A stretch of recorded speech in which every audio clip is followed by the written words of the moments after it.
ஒரு சிறிய கிராமத்தில் ஹாசன் என்ற குட்டி பையன் வசிக்கிறான்.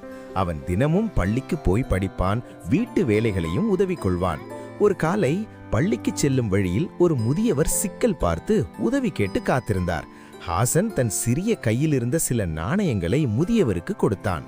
முதியவர் கண்ணீர் துடைத்து, அல்லாஹ் உன்னை ஆசீர்வதிப்பார் என்றார். ஹாசன் பள்ளியில் வந்தபோது ஆசிரியர் அவனது நல்ல மனசுக்கும் அன்பிற்கும் பாராட்டு கூறினார்கள். சிறிய பரிசு வழங்கி அனைவரும் சிரித்தனர். ஹாசன் மகிழ்ச்சியுடன் வீட்டிற்கு திரும்பினான். வீட்டுத்து வழியில் அவன் மற்றவர்களுக்கு உதவி செய்தான். சிறுவர்களுக்கு புத்தகம் கொடுத்தான். ஏழை வீட்டிற்கு தண்ணீர் எடுத்துச் செல்லினான். அவன் நடத்தை பார்க்கும் கிராம மக்கள், சிறுவர்கள் எல்லாம் கற்றுக்கொண்டார்கள். மாலை நேரம் ஹாசன் வீட்டு தோட்டத்தில் காய்கறிகள் திரட்டி கொண்டிருந்தான். அப்போது கிராம மக்கள் வந்து அவனுடைய உதவிக்கும் அன்புக்கும் பாராட்டினர். ஹாசன் சிரித்து கூறினான், ஒரு நல்ல செயல் எல்லா பிள்ளைகளுக்கும் உதவும்.